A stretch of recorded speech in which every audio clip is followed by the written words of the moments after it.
ladies. What a beautiful room. This is so great. I love it.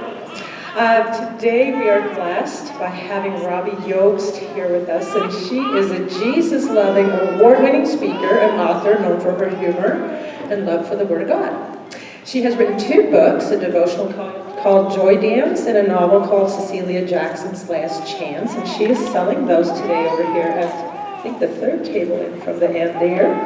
And besides learning about Robbie on Facebook or her blog, you can catch Robbie on the radio during her weekly segment on the Good News with Angie, and that is on 8:10 a.m. Robbie is a wife of John, stepmom of Mariah, Sarah, and Hannah, mom to Noah, grandma to Lucy, Natalie, and Delilah, and order to Scooby and Thor.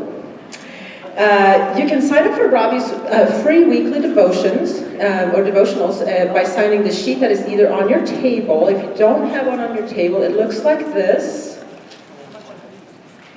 She will have that sign up at her table where she sells her books as well, if there are not enough on your tables. And today, Robbie is going to bless us with a fictional monologue that she wrote for this Christmas season. So please help me welcome Robbie Jobst.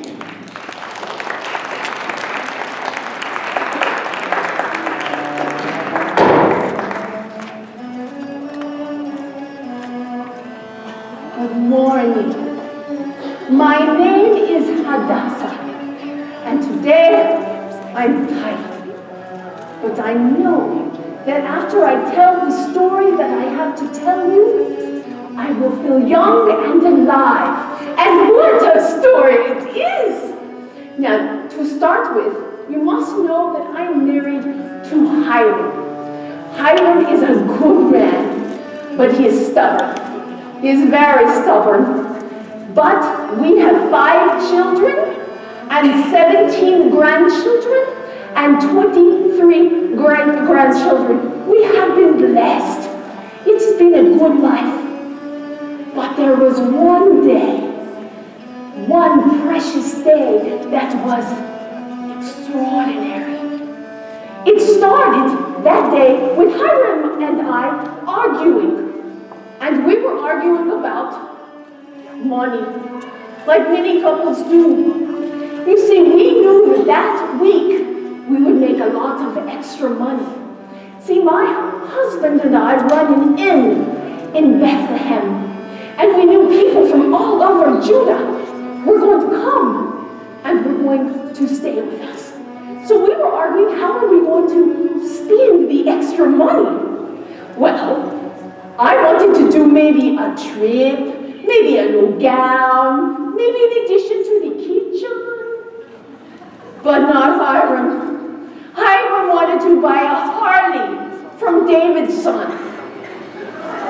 You see what I did? I made a little joke.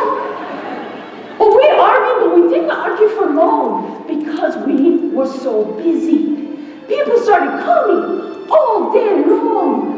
And by nightfall, we were full, completely full. There were people on the ground even. We were very tired. And Hiram said, "Woman, let's go to bed." And we were on our way. And there was a knock at the door. Hiram answered the door. "No, woman, we're full." Hiram, answer the door. And so we went, and I stood behind him, and he opened the door. And there was a young man, a very handsome young man. You might say he looked like Brad Pitt. But he had very tired eyes, very tired. And he asked Hiram if there was a room for him and his wife. And Hiram said, "No, we are full. You must go somewhere else." This is when I leaned around Hiram, and I saw her. She was sitting on a mule, and she was great with child. She was about to pop. I said, "Hiram, the stable." He said, "What, woman?" I said, "Hiram, the stable." He said, "Woman, it's filthy and it's sticky." children, I know that you don't care if it's filthy or stinky, but you want warmth. And the stable would be more warm than the streets. Now, maybe you've heard this story, and probably have heard that the innkeeper told them about the stable, but no, it was the innkeeper's wife. And so he took them and they went to the stable, and he said, let's go to bed. So we went to bed, and Hiram was out, like many men, but not me. I couldn't sleep. I kept thinking about the young girl. My heart went out to her. So I crept back and I went to the stable. Now on the side of the stable was a hole, and I peeked through. I couldn't believe it. There she was. The baby had already been born, and she was holding him to her breast to feed him. And then she took him and she wrapped him in swaddling clothes and laid him in the trough, or with the hay, and it's the manger. But guess what? The animals were completely still, and they were watching the baby. Now, if you've been around animals, you know they're never still and quiet. But they were watching the baby. And there was a star, and it was shining. And the star came through the cracks of the stable, and it lit up the manger. It was extraordinary. I couldn't believe it. So I had to get Hiram. So I went back and I said, Hiram, wake up. No, woman. Hiram, wake up.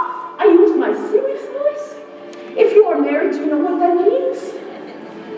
Hiram and I got up and I showed him the hole. And he looked in, and then he looked back at me, and he looked in, and he looked back at me, and he said one word. I promise you, he said one word. Extraordinary. We couldn't believe it. And then we saw shepherds. Shepherds came from the fields outside of Bethlehem. And they came and they knelt by the baby, like they were worshiping the baby. And Hiram said, do you think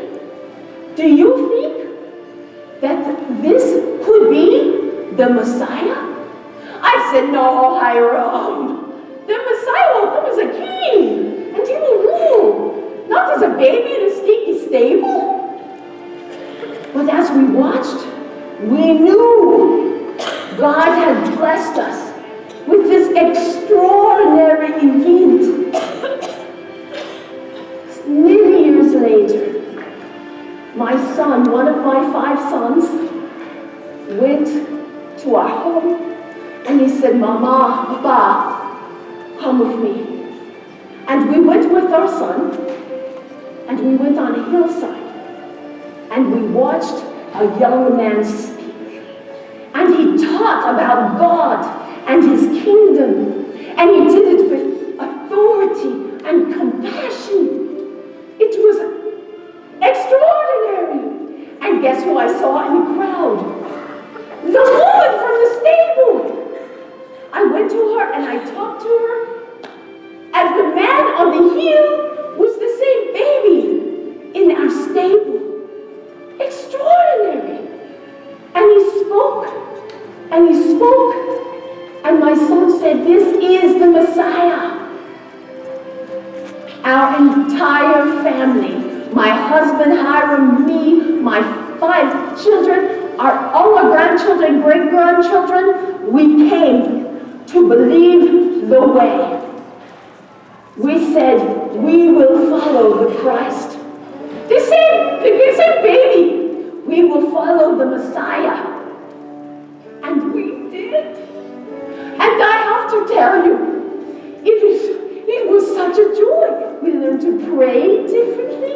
We learned to worship differently. God came into our lives in a way he had never came before. because we believed in the Christ, the Messiah. And then we heard that they crucified that young man. We couldn't believe it. Why did they do this? We wept. Our family stayed in our home and we wept. We closed the inn. But then, yes, you know this story? 3 days later, he rose from the dead. We couldn't believe it. When I said, no one can come back from the dead. But you know what? I remembered the stable and the extraordinary event of his birth. I remember him on the hillside speaking with such love. I remembered that he was extraordinary. I chose to believe that the Messiah, the Son of God, rose from the dead for me, for my household, for all of you. Ladies, I know it's December. It's time to celebrate the birth of Jesus.